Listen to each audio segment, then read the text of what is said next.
diajaklah saya untuk ibadah pemuda. Saya ikut ibadah pemuda dan ternyata ada yang lihat saya ketika saya masuk gereja. Sementara ibadah, tahu-taunya ada polisi dari belakang. Suruh stop, suruh berhentiin berhentiin ibadah. Jadi diangkatlah saya dengan mobil patroli dan bawalah saya ke polsek, dan memang kerumunan orang sekampung itu banyak. Dan waktu itu kakak beradiknya papa itu matanya merah semua sampai ngomong, kalau kamu nggak kembali di agama kamu yang lama, kalau ketemu di tengah jalan saya bakalan cincang dua.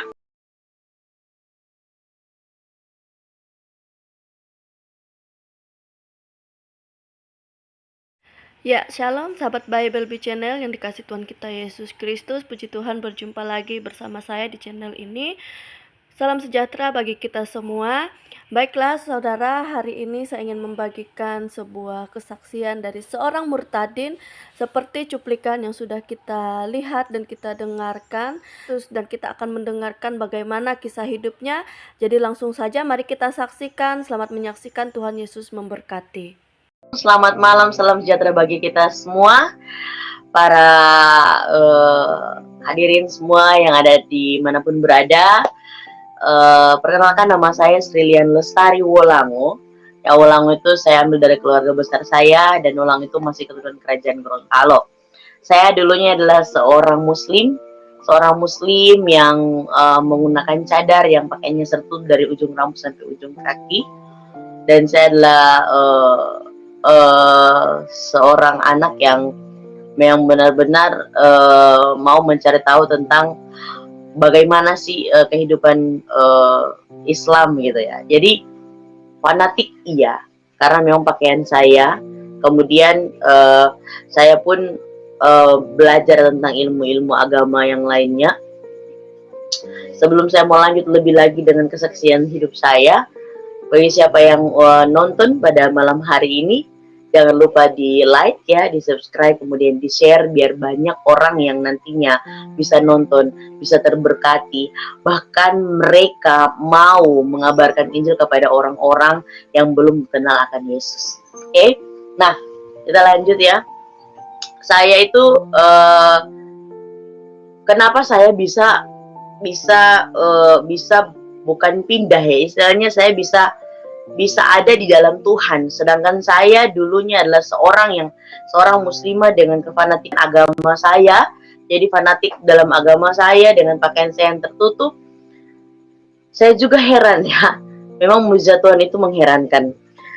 Saya dulu pernah pesantren, saya pernah nyantren ya di salah satu cabang Al-Fatah Temboro, Magetan, Jawa Timur, ada di Lambuno dulu.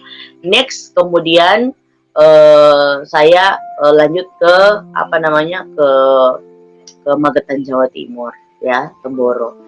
Dan dulunya saya seorang muslimah yang memang benar-benar sangat mengerti dengan syariat Islam. Apapun yang diajarkan oleh Muhammad saya mengerjakannya. Makan dengan tangan kanan, cara untuk buang air pun saya terapkan apa yang diajarkan sama Muhammad. Kemudian cara berpakaiannya saya pun ikut seperti istri-istrinya Muhammad. Kemudian bacaan-bacaan dalam sholat. Kemudian saya suka sekali baca Quran dan semuanya. Jadi memang dulu itu kalau bisa saya katakan benar-benar saya hidup memang di dalam syariah Islam itu sendiri. Dan saya dari keluarga yang broken ya. Saya dari usia 5-6 tahun itu papa sama mama saya udah pisah. Saya anak sendiri sama papa sama mama. Saya kemudian papa sama mama udah nikah, dan saya menjalani hidup saya ya selain sebagaimana seorang anak yang benar-benar ya sekolah dengan kesehariannya dan semuanya. Dan kemudian di tahun 2013 ya, 2013 itu saya mimpi didatengin sosok manusia, iya manusia dengan jubah putih, dan jubahnya itu bukan yang ada kancing-kancingnya ya, bukan, tetapi jubah yang memang dia utuh, dilingkarkan kemudian ditutup, ada tudungnya. Nah, datang letakin cahaya di kepala saya, dan setelah bangun dari mimpi itu ada rasa adem, tenang gitu. Tahun 2013. Di 2013 itu waktu itu saya mau ke Surabaya. Saya nggak percaya dengan hal itu, kemudian saya lupakan. 2 minggu kemudian dia datang lagi, perjumpaan pribadi itu, dan ternyata cahaya itu diletakin di seluruh tubuh saya. Letakin di seluruh tubuh saya, kemudian bangunnya itu bercampur aduk perasaan saya. Ada kecewa, sakit hati, sukacita, bahagia, dan semua perasaan itu campur aduk di saya. Saya pikir ini apa gitu kan, saya sampai nangis dan semuanya, ini apa sih sebenarnya. Jadi ketika saya berangkat ke Surabaya itu saya melupakan hal itu. Saya lanjut untuk mondok di sana. Ternyata ketika saya balik dari sana, saya masih mampir dulu di rumahnya mama di Palu, ke Gorontalo. Tiba-tiba 2016 itu datang lagi, tapi ya itu dengan sosok yang sama, yang memang benar-benar satu minggu itu 4-5 kali menampakkan diri. Saya pikir itu mengganggu saya. Seminggu itu sudah 4-5 kali. Saya pikir, oh ini udah nggak wajar nih ya. Kalau kita sih mungkin bilang, oh itu malaikat ya, tapi kok malaikat datang-datang terus gitu ya, ngapain gitu ya. Nah akhirnya saya penasaran, tiba-tiba ya waktu itu saya lagi ngurusin ini ya, tahun 2014 saya udah nggak pakai cadar ya, saya udah lepas cadar ya. 2014 balik dari Munuk itu saya udah nggak pakai cadar, karena waktu itu saya sudah bergelut di bisnis, jadi saya sudah nggak bercadar waktu itu. Dari setelah perjumpaan pribadi dengan Tuhan 2013, kemudian 2014 saya tidak bercadar lagi, karena saya lagi berbisnis. Nah 2016 itu berjumpa lagi dengan Tuhan Yesus ya. Nah ketika saya waktu itu lagi ngurusin reuni, saya pergi ke teman saya yang Kristen. Nah yang Kristen itu waktu itu dia teman SMP saya. Di rumahnya itu ada gambar Tuhan Yesus. Saya bilang, loh itu siapa ya gitu kan. Saya bilang, itu siapa ya, kok mirip banget dengan apa yang saya mimpi gitu ya, yang ada dalam mimpi saya itu siapa ya. Tapi wajahnya bukan itu. Waktu itu nggak ada kelihatan wajah ya, karena saking besar cahaya yang dorong waktu itu, yang dorong beliau udah di belakang waktu itu dengan hembusan angin itu. Saya bilang itu kok sama banget gitu, tapi bukan itu wajahnya gitu loh. Nah, yang teman saya ini jawab, oh itu Tuhan kita, itu gambar Tuhan Yesus. Waktu itu saya ngelecehin loh, saya bilang begini, kalau misalnya itu Tuhan kalian kok bisa digambar ya? Tuhan kita nggak bisa loh. Saya bilang begitu. Kok Tuhan kalian bisa digambar ya? Kalau Tuhan kita nggak bisa digambar. Saya waktu itu ngelecehin seperti itu. Kok Tuhan bisa digambar sih? Kayaknya karena mungkin dia penuh kasih dan semuanya, jadi dia cuek untuk hal itu. Kemudian setelah saya bertanya di teman saya ini, tiba-tiba ya dia ngajak saya ke satu tempat tinggal dari pemimpin organisasi gereja. Nah setelah itu saya ternyata di situ cuman diberikan satu Alkitab kecil. Nah Alkitab kecil yang ada yang Mazmur Amsal itu, perjanjian baru yang Mazmur Amsal itu. Dan menurut saya nggak butuh ini. Saya mau tahu sosok yang saya jumpai dalam mimpi itu siapa, gitu loh. Saya mau cari tahu yang itu. Saya nggak mau ini buku apa. Saya nggak tahu soal buku Alkitab kecil ini, saya nggak tahu, gitu loh. Ternyata saya diusir di tempat itu. Bukan diusir sih, cuman karena memang jangan sampai saya ketahuan keluarga. Karena jujur keluarga saya sana keluarga besar dan sangat berpengaruh di sana.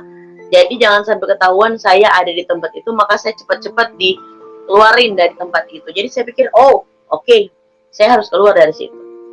Perlahan-lahan saya baca, tapi kepenasaran saya itu nggak berhenti sampai di situ. Sampai akhirnya saya temui tante ya, waktu itu pendeta. Nah pendeta ini iparnya tante saya, tante Nining, adiknya mama. Saya cerita. Nah, ketika saya cerita, dia bilang, benar nih, yang kamu omongin ini benar. Saya bilang iya benar. Ya udah, kamu telepon aja tante kamu aja dulu, karena saya pun nggak bisa ambil alih, nggak bisa cerita banyak dan semuanya gitu kan. Akhirnya saya telepon tante saya, diajaklah sama tante saya, dan tante saya pun nggak mau ambil alih gitu loh masalah ini gitu kan. Hanya dibawalah saya di pendeta teman kenalannya tante, dan di situ dia jelaskan dan semuanya. Saya pikir oh iya, oke, dan semuanya dia jelaskan, oke, saya sudah mengerti. Jadi dia bilang kalau kamu mau ngilangin penasarannya kamu, cobalah kamu ikut dia, penuhi panggilannya dan semuanya. Jadi saya bilang oke lah. Dia jelaskan soal baptis dan semuanya, dan saya pikir oke, saya siap dibaptis tanpa pengetahuan keluarga saya. Waktu itu bapak saya ada di Toli-Toli, tanpa pengetahuan keluarga saya. Jadi saya ikut. Bayangin saya dari rumah pakai hijab, tengah jalan saya buka untuk masuk gereja. Nah, benar-benar nggak ada yang ngajak saya, ya. Semuanya real karena memang saya penasaran dengan mimpi saya, dan memang benar-benar saya mau cari tahu ini sosok siapa gitu. Dan puji nama Tuhan, ketika saya ikut bergereja, ada rasa ademnya, ya kan? Ada rasa tenangnya. Saya waktu itu nangis gitu ya. Cuman di situ ya saya bilang sama ibu pendetanya, saya mau cepet-cepet dong dibaptis gitu ya. Ya memang kalau mau itu kamu harus tulis surat pernyataan dulu. Dan saya pikir surat pernyataan apa? Ya harus kamu tulis kalau memang benar-benar kamu itu nggak diajak siapapun. Oke, saya tulis dan saya tanda tangan di atas materai. Akhirnya saya dibaptis, dan kepenasaranan saya itu saya pikir hilang setelah dibaptis. Tetapi ternyata makin tambah lagi, di mana saya harus mencari tahu bahwa benar-benar dia ini sosok yang memang benar-benar menyejukkan hati saya. Dan akhirnya saya diarahkan untuk pergi ke Manado untuk coba kamu ibadah di salah satu gereja, siapa tahu kamu suka dan semuanya. Saya pikir oke, saya pergi ke Manado dan saya ibadah di dalamnya, dan puji nama Tuhan, lega, saya bisa lepaskan semuanya karena nggak ada keluarga saya ya, dan semuanya saya bisa lepaskan, dan semuanya saya bilang oh Tuhan terima kasih. Bahkan saya waktu itu masih kaku mau panggil Tuhan Yesus, tapi di situ saya bilang Tuhan terima kasih, betapa bebasnya hati ini. Dan ketika saya balik dari sana dengan apa ya, karena saya begitu senang, begitu gembiranya, saya ingin mengekspresikan kebahagiaan saya ketika ikut Tuhan. Saya diajak teman-teman untuk menghias gereja. Waktu itu 2016 tahun bulan November atau Oktober ya. Itu saya diajak sama teman-teman pemuda untuk hiasin pohon Natal, dan saya ternyata ikut ya. Saya ikut hiasin. Waktu itu the first time saya pray buat teman-teman. Saya doa di situ, dan memang mereka tuntut saya untuk berdoa. Saya bilang saya tidak bisa berdoa. Terus di situ teman saya bilang begini, diajarkan, kamu tahu doanya kamu yang dulu dengan sekarang itu berbeda. Kalau dulu kamu harus mungkin ambil cuci basuh tangan dulu, kemudian kamu harus pakai pakaian tertutup dulu, kamu duduk, kemudian kamu berdoa. Kalau sekarang tidak, dengan kata-kata yang sopan, dengan hati yang tenang, kamu berdoa, ucapkan. Dan di situ saya berdoa, dan di situ the first time saya pray buat mereka. Di situ saya berdoa, saya bilang sebegini, saya berdoa, Tuhan pada hari ini kita mau melakukan kegiatan untuk Natal. Saya bilang Engkau jagai, Engkau lindungi, Engkau sertai. Amin. Nah waktu itu ada yang kurang. Teman saya bilang, di dalam nama Tuhan Yesus kamu nggak. Oh waktu itu saya masih kaku untuk sebut Tuhan Yesus. Tetapi ya ketika sudah pelan-pelan diajarkan, saya sudah mulai terbiasa. Waktu itu saya bilang saya harus mengekspresikan lagi, sehingga diajaklah saya untuk ibadah pemuda. Saya ikut ibadah pemuda, dan ternyata ada yang lihat saya ketika saya masuk gereja. Masuk gereja saya nggak pakai hijab. Nah, akhirnya sementara ibadah, tahu-taunya ada polisi dari belakang. Polisi dari belakang ternyata lagi polisi dari belakang suruh stop, suruh berhentiin berhentiin ibadah. Saya kaget loh, kok pandangannya si yang pembawa firman kok ke belakang. Pas saya nengok ke belakang, ternyata emang ada polisi. Waktu itu masih kenal saudara. Jadi sebenarnya kan untuk memberhentikan ibadah seorang agama lain itu kan nggak boleh ya. Tapi ternyata diboleh-bolehin sama keluarga saya waktu itu polisi. Jadi diangkatlah saya dengan mobil patroli dan bawalah saya ke polsek. Dan memang kerumunan orang sekampung itu banyak karena memang saya keluarga besar di sana. Dan waktu itu kakak beradiknya papa itu matanya merah semua sampai ngomong, kalau kamu nggak kembali di agama kamu yang lama, saya kalau ketemu di tengah jalan saya bakalan cincang dua. Tahu cincang ya? Nanti dibelah-belah katanya. Ya. Jadi waktu itu dengan perasaan yang saya bersalah tidak, tetapi di situ ada ketakutan yang melihat massa sangat banyak. Nah, saya dibawa ke polsek, diinterogasi dan semuanya. Sebenarnya saya nggak ada salah karena memang waktu itu umur saya udah 24, udah jalan 25 tahun lah. Jadi udah ada undang-undang yang melindungi hak untuk memilih daripada keyakinannya masing-masing. Apalagi udah umur seperti itu. Nah, ketika di sana sudah diinterogasi bla bla bla dan semuanya. Ternyata tante saya datang lagi. Tante saya datang sama anaknya dikeroyok lah gitu, dikeroyok sampai saya cepat-cepat tekan nomor teleponnya Kapolsek ya. Kapolsek yang udah ninggalin nomor telepon, kalau ada apa-apa katanya langsung telepon gitu. Telepon, ternyata dia cepat datang dan diangkutlah saya dengan mobil, dibawa lari lagi gitu. Dan setelah itu ya, dari polsek itu saya dibawa di rumahnya tante saya. Nah, di situ bertemulah papa sama mama saya yang sebenarnya mereka udah pisah. Mama ada di Palu, papa dari Toli-Toli, papa pulang, kemudian mama pulang dari Palu, berkumpullah mereka. Ya, mereka berdua berkumpul karena mendengar saya udah Kristen.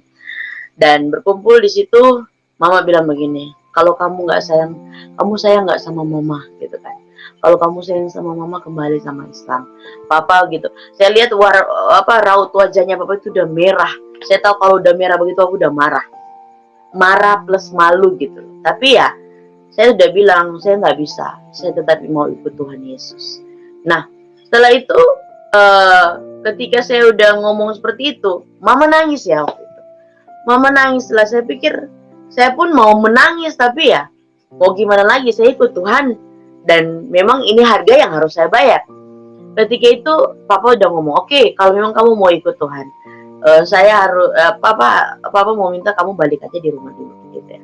Oke, saya balik, saya ikut papa di rumah. Ternyata saya nggak dikasih keluar sama papa. Papa bilang, kamu jangan berani keluar, nanti kamu akan dibantai orang-orang di luar karena mereka udah tahu itu kamu tuh udah Kristen dan semuanya. Pada suatu saat itu hari Jumat, kata papa, kamu mau dimandiin lagi, mau diislamkan lagi selesai dari khotbah Jumat. Saya pikir, oke lah. Di situ terpikirkan saya untuk minta izin ke bapak. Pak, saya mau ke pasar mau beli sendal gitu. Oh, oke. Jangan lama-lama ya gitu kan. Papa pikir ya kita sudah normal gitu ya. Jadi saya naik bentor ya, di sana kendaraan namanya bentor. Jadi saya naik bentor. Kemudian di situ saya kunci tangan, saya bilang, Tuhan, apabila masa depan saya dengan Tuhan, saya bilang, tunjukkan jalan dan lancarkan bukakan jalan apabila masa depan saya dengan Tuhan. Ketika saya naik bentor, mau ke pasar itu belok kanan, saya bilang lurus aja. Lurus lagi sampai melewati beberapa desa, sampai ke yang namanya desa yang namanya Buko. Nah, turun di situ, kemudian saya berdoa lagi, biar dapat tumpangan mobil untuk ke Manado. Dan puji nama Tuhan, saya dapat tumpangan dan sampai ke Manado. Ternyata saya waktu itu tidak punya uang. Ternyata saya di tengah perjalanan saya ngobrol sama ibu-ibu yang berhijab. Dia bilang dia ingat anaknya yang sudah meninggal sama persis dengan saya. Dan ketika dia turun di Kota Mobagu, ternyata dia pegang tangan dan kasih saya duit. ketika sampai di Manado, saya bayar mobil, dan ketika kakak rohani saya waktu itu jemput, dia bilang, siapa yang bayarkan? Iman saya mengatakan pertama kali, saya bilang, Tuhan Yesus yang bayarkan kendaraan saya. Puji nama Tuhan, saya sampai sekarang ada di Manado. Dan kalau pencobaan-pencobaan yang saya dapatkan ketika ikut Yesus itu sangat banyak. Saya pernah tidur di halte karena nggak ada tempat tinggal. Saya pernah diusir dari kos ke kos karena nggak sanggup bayar kos. Saya pernah jualan masuk gereja ke gereja, masuk rumah ke rumah untuk jualan kue-kue kecil. Kemudian saya pernah kelaparan 2 hari 2 malam karena nggak ada uang, nggak ada makanan sama sekali.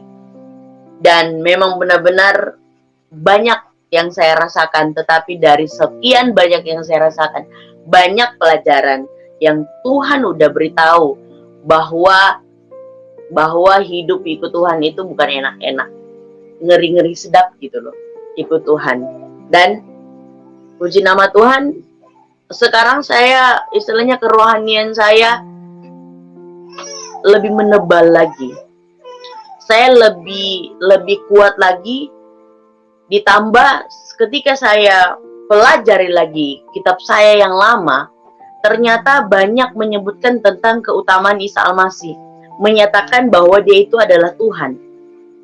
Salah satunya itu ada di dalam surah Maryam, surat ke-19 ayat 21. Ya. Di sini saya mau bacakan, dan ini mau membuktikan juga kalau memang benar-benar saya dari muslim. Bukan yang namanya Islam murtadin odong-odong, atau yang dikata-katain yang misalnya, oh dia itu Islam yang memang nggak ngerti syariat Islam, makanya dia ikut Yesus dan ikut ini dan semuanya cuman gara-gara ini. Nggak ada. Kalau misalnya ada yang bilang, oh dia itu murtadin odong-odong dan semuanya, saya mau meluruskan di sini bahwa benar-benar saya ini dari Islam dan saya mengerti syariat Islam. Jadi bukan berarti saya cuman ikut, misalnya saya punya pacar Kristen, saya ikut Kristen, atau mungkin saya ditawarin harta banyak di Kristen kemudian saya ikut. Tidak, ya. Karena memang saya paham betul karena perjumpaan pribadi dengan Tuhan, karena Tuhan sendiri yang pilih saya, bukan karena saya yang memilih Tuhan. Nah, dalam surah Maryam, surah ke-19 ini, di sini yang ayat 21 ya, yang ayat 21. Di sini sebenarnya Maryam kan menolak ketika diberikan Isa Al-Masih di dalam kandungannya. Ya, di dalam kandungannya ditolak gitu loh. Tetapi di sini dia berkata, di ayat yang 21, Jibril berkata begini, qala kadzalika qala rabbuki huwa alayya hayyin wa naj'alahu ayatan lin-nasi wa rahmatan minna wa kana amrun maqdiyah. Jadi dia bilang bagi Jibril, berkata demikianlah Tuhan berfirman, hal itu adalah mudah bagiku dan agar dapat kami menjadikannya suatu tanda bagi manusia dan sebagai rahmat dari kami, dan hal itu adalah suatu perkara yang sudah diputuskan. Saya penasaran dengan ayat ini. Sebelumnya gini, di dalam satu hadis itu pernah dibilang begini, barang siapa yang meninggalkan dengan sengaja satu sholat wajib, maka akan mendapatkan siksa, satu hukum, akan mendapatkan siksa dalam neraka. Nah, kemudian saya bandingkan lagi dengan hadis yang lain yang mengatakan barang siapa yang menghafal 100 kurang 1 Asmaul Husna, maka dia wajib masuk surga. Saya pikir begini, menghafal sama melakukan sholat itu kewajiban, menghafal juga itu wajib ya. Nah, paling ringan ini menghafal. Kok saya harus melakukan yang berat? Sedangkan menghafal saja dia bilang, barang siapa dapat menghafal 100 kurang 1 Asmaul Husna, masuk surga. Saya pikir saya lebih memilih menghafal. Tapi ada hadis satu lagi yang mengatakan begini, tidak ada satu amal seorang pun yang bisa membawa kamu ke dalam surga, sekalipun itu aku. Ini kata Muhammad, ya, kecuali rahmat Allah. Nah, rahmat ini yang disebutkan dalam Quran, dalam surat Maryam, yang dikatakan bahwa hal itu adalah mudah bagiku dan agar dapat kami menjadikannya suatu tanda bagi manusia dan sebagai rahmat. Berarti Isa Al-Masih adalah rahmat yang kita pakai untuk menjadi saluran kita sampai ke surga. Ini yang dimaksud daripada hadisnya Muhammad ini. Ternyata saya baru mengerti, tidak ada amal siapapun yang bisa membawa kita, amal apapun yang bisa membawa kita ke dalam surga kecuali rahmat Allah. Nah, dalam Quran ini, dalam surat Maryam ayat 19 ini ternyata disebutkan rahmat itu sendiri adalah Isa Al-Masih. Dan saya menjadi pengikut Isa Al-Masih. Tidak ada yang salah dengan iman saya. Saya mengatakan bahwa dia adalah Tuhan. Karena dialah yang awal, dia yang akhir, dialah Alfa Omega. Kemudian lagi ayat yang membenarkan lagi tentang sifatnya Isa Al-Masih yang sama persis dengan sifatnya Bapa. Sifatnya Allah sendiri. Ada dalam surat Al-Imran ayat 45 dan 46. Ya. Ini. 45. Oke. Bentar ya. Ini yang membuat saya lebih kuat lagi mengikut Tuhan Yesus. Nah, ini satu ayat yang mengatakan cuman dia sendiri yang mendapat gelar Al-Masih. Ya, yang mendapat gelar Al-Masih. Hai Maryam, ini dia bilang begini. Dia bilang begini.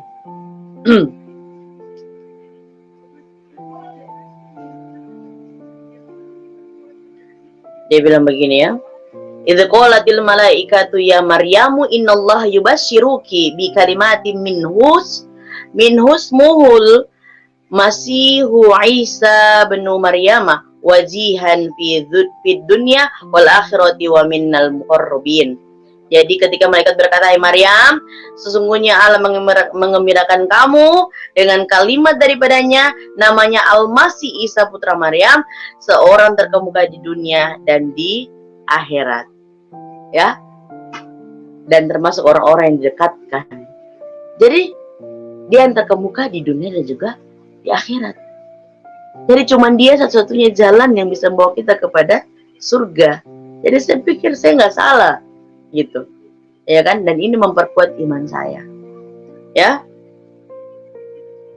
Kemudian ada lagi, ya, di dalam surat Al-Maidah, ya, Al-Maidah ayat 110,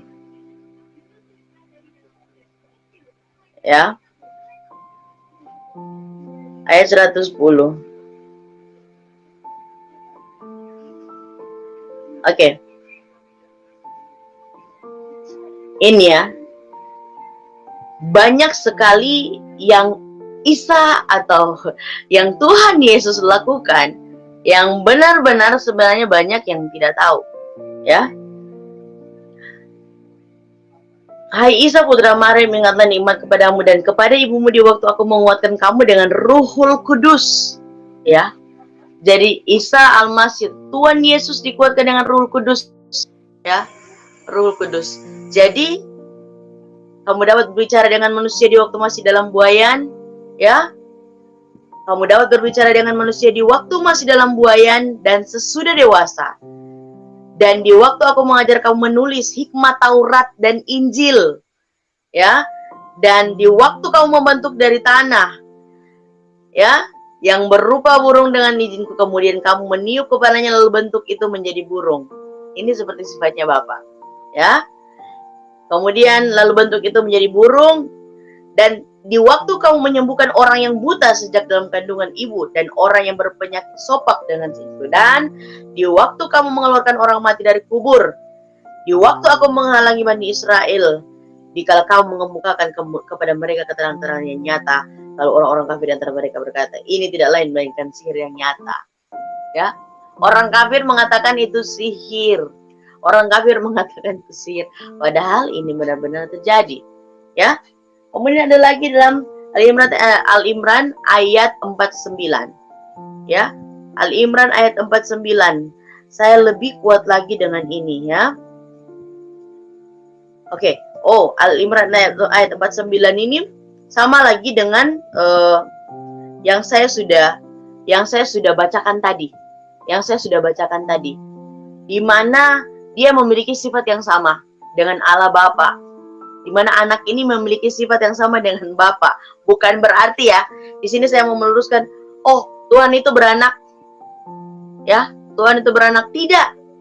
Coba pikirkan dengan logika, anak kunci beranak kah? Anak tangga beranak kah? Tidak, ya kan? Jadi saya tidak mau ambil yang namanya mau diskusi apa Allah itu beranak dan tidak. Saya cuma mau katakan Tuhan saya kudus. Tuhan saya bukan Tuhan yang untuk diperdebatkan, ya. Oke, di sini dia bilang begini ya, sesungguhnya aku telah datang kepadamu dengan membawa suatu tanda dari Tuhan, yaitu aku membuat untuk kamu dari tanah berbentuk burung, kemudian aku meniupnya, maka ia menjadi seekor burung dengan sejin al, dan aku menyembuhkan orang yang buta sejak dari lahirnya, dan orang yang berpenyakit sopak, dan aku menghidupkan orang mati. Ya, ini dia sendiri, Quran sendiri yang mengatakan. Jadi ketika saya baca firman Tuhan, Matius, ya, kemudian saya baca sampai dengan Yohanes, saya baca, saya bilang luar biasa Tuhan Yesus itu. Tuhan Yesus itu dahsyat. Dan sekeluarga saya harus tahu bahwa selain daripada jalan mengikuti Tuhan Yesus, tidak akan ada jalan yang lain untuk menuju kepada keselamatan, kepada surga. Ya, kemudian di sini saya pernah dibilang, oh kamu itu seorang yang kafir, ya. Kamu itu adalah kafir karena kamu meninggalkan agama kamu yang lama, kemudian kamu menyembah berhala, kamu kok sembah patung. Saya pikir di gereja itu kalian lihat patung di mana gitu kan? Saya tidak sembah patung, saya bilang saya sembah Tuhan saya, Tuhan Yesus yang bisa saya rasakan, ya. Oke.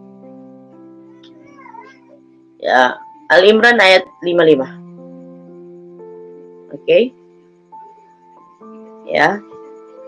Al-Imran ayat 55, surat ketiga dari Quran ayat 55. Ya. Oke. Ya. Ini di sini dia bilang, "Idz qalallahu ya Isa inni mutawaffika wa rafi'uka ilayya wa mutahhiruka minal ladzina kafaru wa ja'ilul ladzina tabauka fawqal ladzina kafaru ila yaumil qiyamah thumma ilayya marji'ukum fa ahkumu bainakum fima kuntum fihi takhtalifun." Ya, dia bilang begini, ketika bermana Isa, sesungguhnya aku akan menyampaikan kamu kepada akhir ajalmu dan mengangkat kamu kepadaku serta membersihkan kamu dari orang-orang yang kafir dan menjadikan orang-orang yang mengikuti kamu di atas orang-orang yang kafir hingga hari kiamat. Ya, kemudian hanya kepada aku kembalimu, lalu aku memutuskan tentang hal-hal yang selalu kamu berselisih padanya. Jadi Isa Al-Masih, Tuhan Yesus dan para pengikutnya diangkat di atas orang kafir. Berarti yang tidak ikut Isa Al-Masih orang apa? Minta maaf, mau bilang saya kafir karena ikut Tuhan Yesus. Saya mau kasih tahu, yang berhak menilai hanya Tuhan. Yang berhak menilai hanya Tuhan. Itu yang membuat saya kuat di dalam Tuhan. Dan Tuhan mengajarkan banyak hal kepada saya, bahwa mengasihi yang ya, kita para pengikut Yesus, kita para pengikut Kristus itu adalah kita membesarkan hati dalam mengasihi. Banyak orang yang sudah menganggap kita kafir, menganggap kita tersesat dan semuanya. Saya mau katakan, kita bukan tersesat, kita tersesat di jalan yang benar. Kita tersesat di jalan yang benar. Jadi buat teman-teman semua yang sudah dengarkan kesaksian saya bukan siapa-siapa. Saya cuma mau kasih tahu, yang saya ikut Tuhan Yesus bukan karena ajakan, bukan karena harta, bukan karena apa-apa, tapi karena perjumpaan pribadi. Dan saya rasakan sendiri bagaimana kasih Tuhan mengalir di dalam hati saya, bagaimana kasih Tuhan mengajarkan saya untuk hidup yang benar di hadapan Tuhan. Saudaraku yang dikasih Tuhan kita Yesus Kristus, puji Tuhan kita sudah mendengarkan kesaksian yang sungguh sangat luar biasa. Sebelumnya saya mengucapkan terima kasih banyak untuk saudara yang selalu setia mendukung pelayanan Bible Bee Channel dengan cara like, komen, dan subscribe, juga membagikan setiap video yang ada di channel ini. Tuhan Yesus memberkati saudara. Firman Tuhan mengingatkan kita dalam Yohanes pasal 13 ayat 34, "Aku memberikan perintah baru kepadamu, yaitu supaya kamu saling mengasihi. Sama seperti aku telah mengasihi kamu, demikian pula kamu harus saling mengasihi. Kasih itulah yang menjadi terang di tengah kegelapan. Kasih itulah yang mampu menjangkau hati yang terluka. Dan kasih itulah yang menjadi bukti bahwa kita benar-benar hidup di dalam Tuhan. Jadi saudaraku yang diberkati Tuhan, setiap kisah hidup tentu mengandung pelajaran. Mungkin tidak selalu mudah untuk dipahami, tetapi selalu ada sesuatu yang bisa kita pelajari, seperti kesaksian yang baru saja kita dengarkan tentang iman, tentang pergumulan, dan tentang kasih. Jadi tujuan dari setiap kesaksian yang dibagikan di channel ini, tentu saya rindu ini menjadi pelajaran bagi kita semua untuk kita bisa belajar tentang iman, tentang pergumulan, tentang kasih, bukan untuk kita hakimi. Dan saya berharap kiranya melalui kesaksian ini kita tidak hanya menjadi pendengar, tetapi juga menjadi pribadi yang lebih penuh kasih, lebih bijaksana dalam menilai, dan lebih kuat dalam iman. Dan saya mengucapkan terima kasih banyak untuk saudara yang sudah menonton dan mendukung channel ini. Kiranya setiap apa yang dibagikan di channel ini bisa menjadi berkat, menguatkan iman, dan mengingatkan kita bahwa kasih Tuhan tidak pernah berhenti bekerja dalam hidup setiap orang. Sampai jumpa di video berikutnya. Tuhan Yesus memberkati kita semua. Shalom.